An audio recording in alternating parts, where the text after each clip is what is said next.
들어만 봤을 때 자궁 내 삽입? 조금이라도 몸에 안 좋은 게 있으면 어떡하지? 너무 불안하니까 안 해 이럴 순 없잖아. 그거는 진짜 위험한 거고. 100% 완벽한 피임법이 없다는 사실이에요. 안돼. 네. 알고 있는 피임법 종류 뭐라고 알려주실까요? 나는 콘돔이랑 피임약 피임약도 종류가 종류가 있잖아. 있는데 나도 내가 아는 거는 콘돔이랑 경구 비임약. 제일 많이 아는 건 있잖아. 아. 콘돔, 손가락에 끼는 핑거돔. 그리고 나는 그것까진 안다. 어떤 거? 여성분들 몸에 넣는 루프, 팔에 넣는 것도 있다더라. 근데 자세히는 모르겠고 나도 잘 몰라. 존재만 아는 정도. 정확한 정보를 알려주는 전문가 선생님을 모셨습니다. 야, 짜자자자자. 안녕하세요. 산부인과 전문의 닥터 정연입니다. 반갑습니다. 안녕하세요.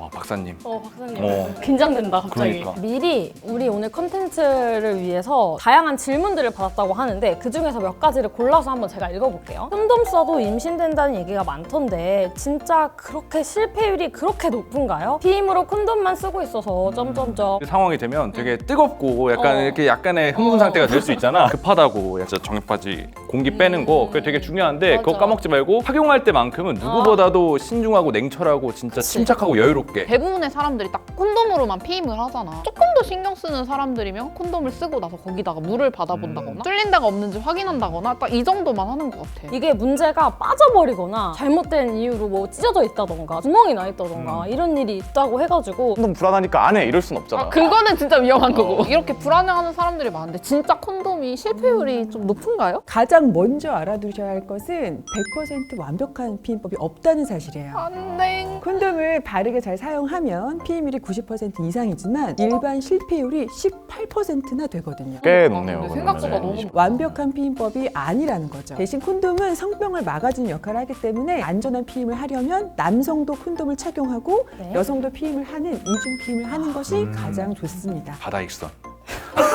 남성 피임은 콘돔이 대표적이지만 남성을 위한 먹는 피임약이나 주사제 같은 연구가 이어지고 있어요. 인도네시아에서는 식물 추출물로 만든 남성용 경구 피임약을 지금 임상 시험 중이고 미국이나 호주에서도 경구 피임약을 개발 중에 있어요. 드실 의향 있으신가요? 저는 있으면 무조건 먹을 것 같은데요. 드실 건가요? 먹어야죠.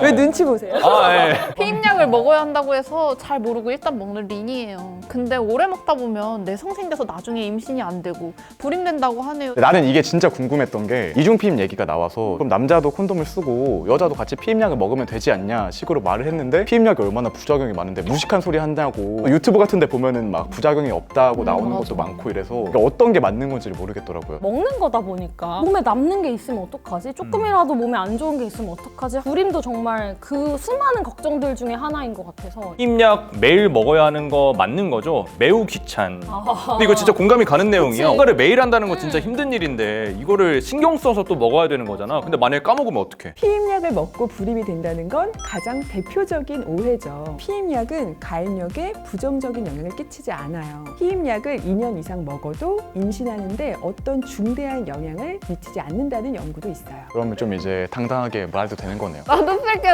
너도 함고? 이렇게? 아니면 선물로 이렇게. 선물로 그거 주면은 선물이야. 생활 루틴이 불규칙하거나 매일 챙겨 먹는 게 힘든 여성의 경우에는 다른 피임법을 찾는 게 더 효과적일 수 있는 거죠. 피임약이나 콘돔 말고 팔에 넣는 기구가 있는 걸로 들었어요. 인터넷에서 삽입 후기를 올린 걸 보고 저도 고민 중인데요. 대체 어떤 원리로 피임이 되는 거예요? 팔에 넣어요? 그러니까요. 질문자님은 그래도 많은 걸 알고 계신다는 생각이 들었던 게 전혀 몰랐어. 팔에 넣는다는 생각 정말 못 해봤거든요. 말로만 들어봤는데 내가 본 적이 없으니까 어떤 느낌일지 막 만져질지 이런 건 궁금하더라고. 아마 이 영상을 보고 계시는 분들이 하고 놀라실 텐데 지금 틀은 여러분들 복 받으신 겁니다. 새로운 정보를 알아가는 거예요. 팔 피부 아래의 장치를 이식하는 피하 이식법을 말하는 것 같아요. 이 장치에서 나오는 호르몬이 혈액을 통해서 퍼지면 자궁 입구를 끈끈하게 만들어서 정자가 못 들어오게 막아주고 수정을 막아주는 걸 도와줘요. 끈끈하게 해서 들어오는 걸 막아준다. 이런 정보는 난 오늘 아예 처음 들었어. 원리를 아예 모르니까. 4cm 정도 되는 장치를 한번 삽입을 하면 3년 정도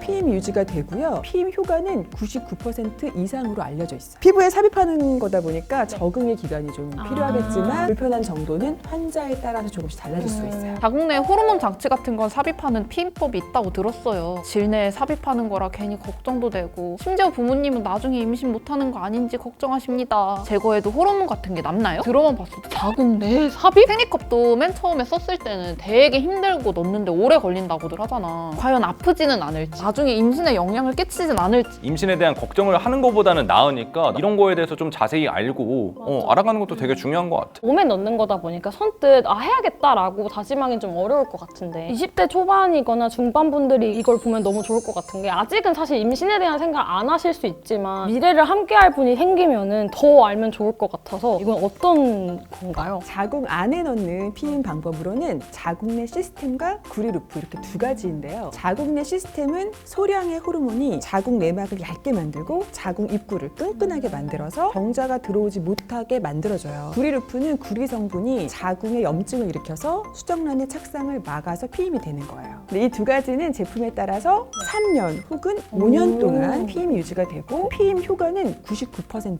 이상으로 알려져 있어요. 크기는 3cm 정도로 검지에서 손가락 한 마디 크기. 한 번 시술하면 몇 년 동안은 피임에 대한 고민을 좀 줄여줄 수 있는 장기 피임법이에요. 피임약을 매일 챙겨 먹기 어려운 네. 여성에게 대안이 될 수가 있죠. 당분간 이런 피임이 꼭 필요하신 분들이라던가 아니면 임신의 계획이 없으시면 막연히 무섭다고 생각하시는 분들이 많은데 장기 피임법의 시술 시간은 약 10분, 대거는 평균 2분 정도 걸려요. 너무 오래 몸 안에 있어서 불임되는 거 아니야? 이런 걱정도 많이 하시죠. 맞아요. 대거하면 가입력이 회복되어서 바로 임신 시도가 가능합니다. 그렇게 된다니까 너무 신기하네요. 지금까지 진짜 그냥 듣기만 하고 아무것도 몰랐는데 이렇게 잘 알려주셔서 너무 감사합니다. 저도 감사합니다. 모든 세대분들한테 이런 좋은 정보를 알려주셔서 정말 감사합니다. 많이 배웠습니다. 감사합니다. 또 불러주세요. 많이 배웠습니다. 박수 한번 쳐요.